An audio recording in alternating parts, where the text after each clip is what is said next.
अब लगता है ऐसा कि झारखंड में अधिकारियों का एक ही मकसद है, बस लूट लो, एक ही बार में लूट लो, लूट लो और लूट लो। तमाम विभागों की लूट तो दिखा दी, अब एक और लूट दिखाते हैं झारखंड स्वास्थ्य विभाग में। इसके अंतर्गत आता है आयुष निदेशालय। यहां करोड़ों की आयुर्वेदिक दवा जुलाई महीने में एक्सपायर होने वाली है। समय रहते इन दवाओं को जरूरतमंदों तक नहीं पहुंचाया गया तो भैया ये दवाएं तो अब खराब हो रही हैं। जून आ चुका है, अगला महीना जुलाई, यानी 2 महीने में अब ये दवाओं को जबरदस्ती खपाया जा रहा है। तो कैसे खपाया जा रहा है? इन आयुर्वेदिक दवाओं को जबरदस्ती लोगों के मुंह में ठूस दिया जा रहा है कि भैया दवाई खाओ, तुम्हें स्वस्थ रहना है और तुम्हारे स्वस्थ रहने से हमारा स्वास्थ्य जुड़ा हुआ है, तो इसीलिए दवाई को खाओ और दवाई को खपाओ। देखो झारखंड के स्वास्थ्य विभाग की लूट लो वाली तस्वीर इस रिपोर्ट में। आयुष निदेशालय की लापरवाही, करोड़ों की दवाई हो जाएगी एक्सपायर। जुलाई महीने के बाद दवाइयां हो जाएंगी खराब। 18 करोड़ में खरीदी गई थी आयुर्वेदिक और होम्योपैथिक दवाएं। समय रहते क्यों नहीं बांटी गई दवाएं? अब सिविल सर्जनों को दवाएं खपाने के लिए डाला जा रहा है दबाव। आयुर्वेदिक दवाओं की खरीद में भारी कमीशन का खेल। झारखंड में पहले भी हुआ है दवा खरीद घोटाला। झारखंड में आयुष निदेशालय है जहां मरीजों को आयुर्वेदिक और होम्योपैथिक दवाएं भी दी जाती है। झारखंड में 250 के करीब आयुष वेलनेस सेंटर यानी क्लिनिक खोले गए हैं, जबकि आयुष चिकित्सकों की संख्या 60 के आसपास है। नामकुम स्थित वेलनेस सेंटर में मरीज नदारद है और दवाखाने में दवाएं भरी पड़ी हुई हैं, जिनमें से अधिकांश दवाइयां जुलाई 2022 में एक्सपायर हो रही हैं। यह तो खैर एक क्लिनिक की तस्वीर है। झारखंड भर के 250 क्लिनिक में ऐसी शॉर्ट एक्सपायरी दवाइयां मौजूद हैं। मैं जहां पे खड़ा हूं ये नामकुम का स्वास्थ्य केंद्र है।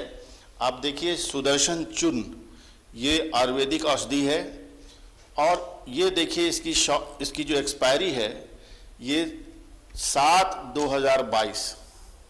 अब आप समझ सकते हैं कि 2022 के 7वें महीने में, यानी अभी से सिर्फ 1.5-2 महीने में ये दवा एक्सपायर हो जाएगी।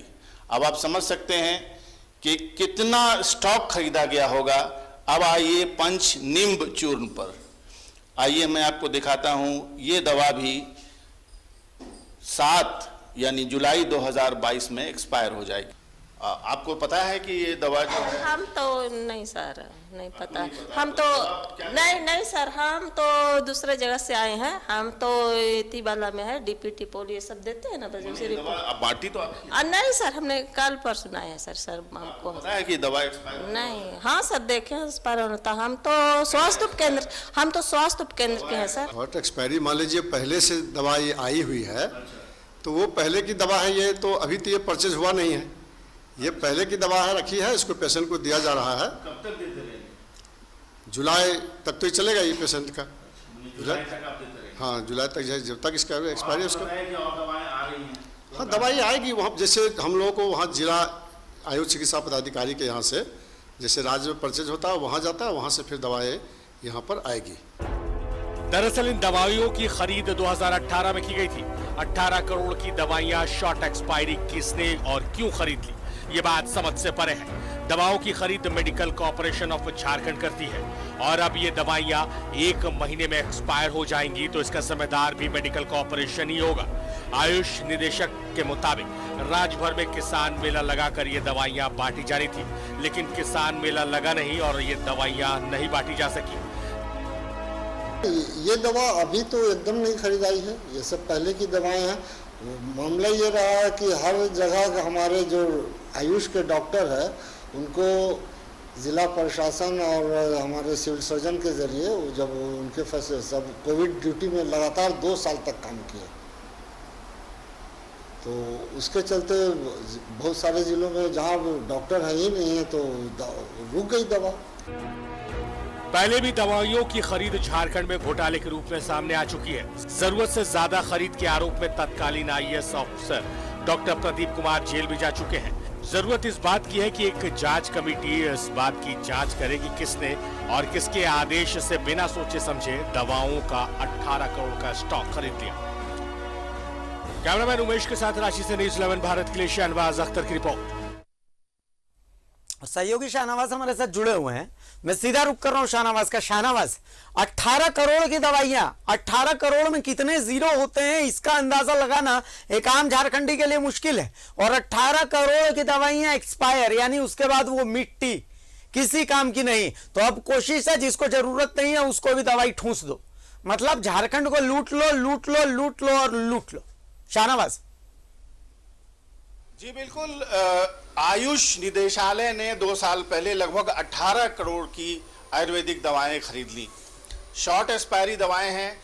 2 साल के बाद अब जुलाई के अंत में ये दवाएं एक्सपायर हो जाएंगी। ये दवाएं बहुत बड़ी तादाद में है, ऐसा देखा जा रहा है, क्योंकि मैंने तो एक सेंटर का दौरा किया है, वहीं मुझे बड़ी तादाद में ये दवाएं जो आयुर्वेदिक दवाएं हैं, अब जुलाई 2022 का उस पर एक्सपायरी डेट लिखा हुआ था, आप तस्वीरों में देख सकते हैं।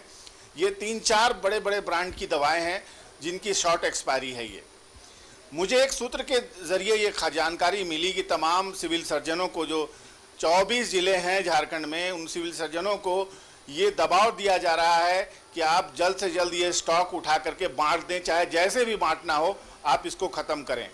लेकिन सिविल सर्जन अपने मत्थे ये सिरदर्द लेने के लिए तैयार नहीं है। ज़्यादातर सिविल सर्जन जो बहुत दूर रहते हैं वो एक्सेप्ट भी कर चुके हैं और किसी तरह से वो दवाएं खपा रहे हैं। तो आप देखेंगे कि कुछ दिनों बाद कूड़े में, कचरे में आपको ये आयुर्वेदिक दवाएं, जो सरकारी दवाएं हैं, सरकार की, जनता की टैक्स के पैसों से खरीदी गई ये दवाएं हैं, वो फेंकी हुई मिलेंगी। जैसे कि आप अक्सर देखते हैं कि टैबलेट वगैरह फेंके जाते हैं। तो आखिर किसने? जाहिर है मेडिकल कॉरपोरेशन ऑफ झारखंड ने ये दवाएँ खरीदी हैं, क्योंकि खरीदी का अधिकार कॉरपोरेशन का ही होता है। वही एक पैनल है जो ये डिसाइड करता है कि कौन सी दवाएं खरीदी जाएंगी, और दवाओं की जो खरीद होती है उसमें expiry date.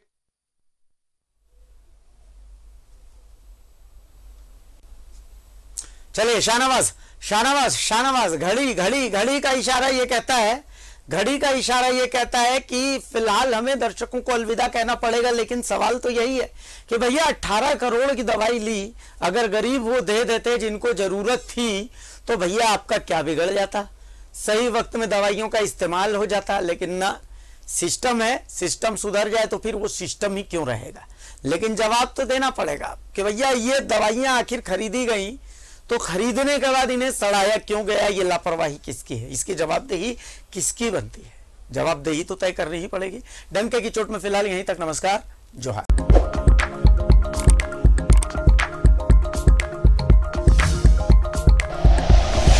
Like and share videos, subscribe करें हमारा चैनल और प्रेस करें बेल आइकॉन। न्यूज़ 11 भारत, सच है तो दिखेगा।